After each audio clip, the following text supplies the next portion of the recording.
Thanks for joining us today on HXGN TV. I'm your host, Neville Judd, and today we're discussing how FatigueMonitor is helping to prevent mining accidents. Joining me to discuss the latest product innovation is Product Manager Barbara Hirtz. Barbara, thanks for joining us. Thanks for having me. So Barbara, we all know that mines are dangerous places, lots of moving parts. Why is fatigue such an issue? Well, fatigue is something that we all know really well, right? I mean, but it reaches out to more than just being a little bit tired. When it comes to mining, I think one point that is always one of the major factors in this is that fatigue is a particular problem with, in combination with monotony. Right. So when I used to compare this like when you drive on a mountain pass, you're not falling asleep, but actually when you're on the highway and it gets really monotonous, then it's much more likely that you have a fatigue accident. And shifts are like 12 hours long. Exactly, so there is the long shifts, there is of course changing shifts. Night shifts are typically more dangerous than day shifts, and so on. So these are all factors. What are some of the implications of fatigue-related incidents in a mine? Well, I mean, obviously it's like with any other accidents. You have all kinds of accidents. You have the metal-to-metal contacts. You have damaged material, damaged equipment, and so on. And as we know in mining, this is all very expensive very quickly. And actually very typical of fatigue accidents or rear-end collisions. Right. This is what we see as well. And a mine manager once told me that when there was an accident and the operator like says, well, you know, I don't know what happened, then usually they consider it as a fatigue accident. Right. So Hexagon Mining has the very successful collision avoidance system installed in more than 25,000 vehicles now. Tell me how FatigueMonitor works and how it complements the collision avoidance system. As you just mentioned, I mean, the collision avoidance system, the SafeMine CAS, is really where the Hexagon Mining safety portfolio has started. I mean, this is like the basis of it all, and it has become a highly successful product for collision awareness, collision avoidance, and traffic awareness. So it was only natural for us, like as a technology provider, to go the next step and say, okay, I mean, if you're really if you're serious about safety, then we need to think like what's the next challenge that we have to tackle, and this is definitely operator fatigue. So we started and developed also this part of the portfolio. Tell me how FatigueMonitor works. So our core technology is computer vision, which means that we have a camera integrated which analyzes the face of an operator. Basically, it looks where the eyes are, and I mean, basically it just checks where the eyes are open or closed. And obviously closed eyes are related to microsleeps, and it indicates that you're really tired if you have them closed for more than a few seconds or even 2 seconds. And so we have a little unit that is mounted on the dashboard. It's very easy to install, and it's mounted at about an arm length from the operator, and so the camera can look at the operator very easily.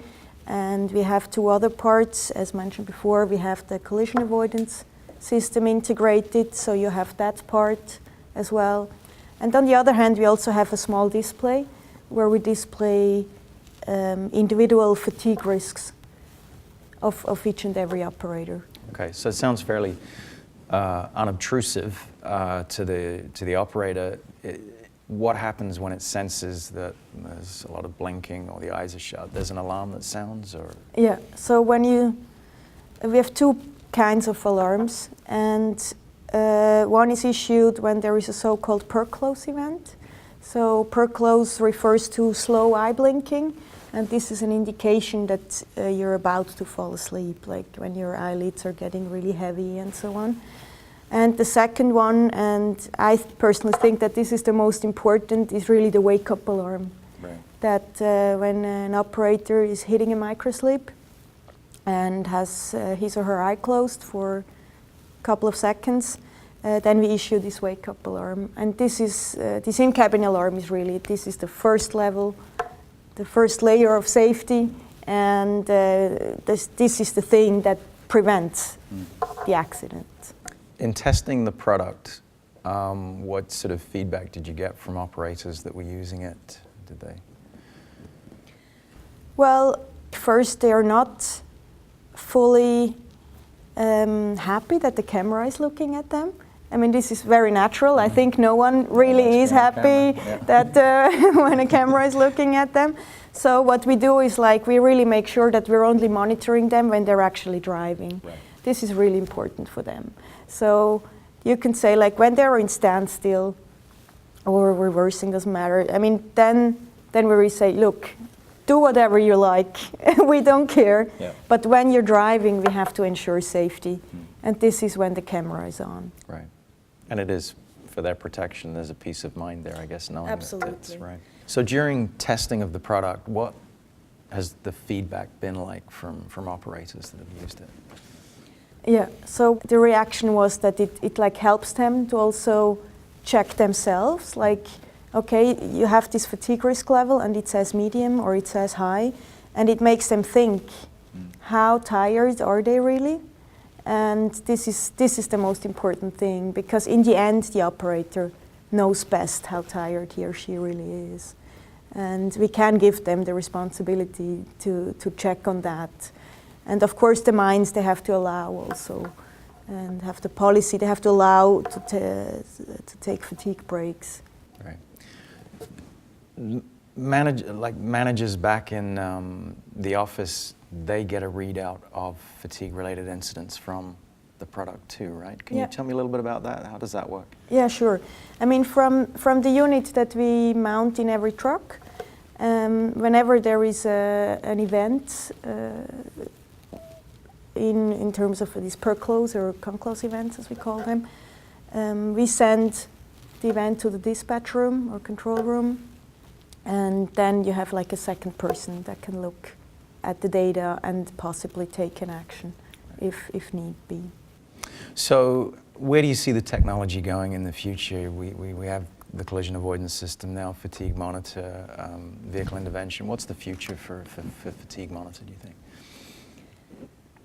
From the technology point of view, I mean, for the general industry, I think there is probably no way around computer vision.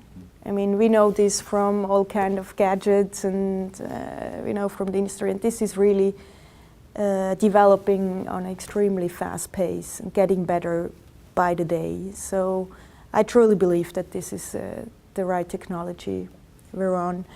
And on the other hand, I mean, we're having the CAS data, we're having the data from the collision avoidance. Within Hexagon Mining, we have access to a plethora of data from the fleet management system, and we need to make the effort and combine all this data. And if there is a need, and we see, okay, there is a lack of a sensor, and there is a data that we still need, we just get it and combine it. So combination of data, getting the data is what we do. Yeah, I would think the potential for integration with fleet management is pretty big, I would think. Yeah, absolutely. Barbara, thanks for joining us. Thanks for having me. Appreciate it.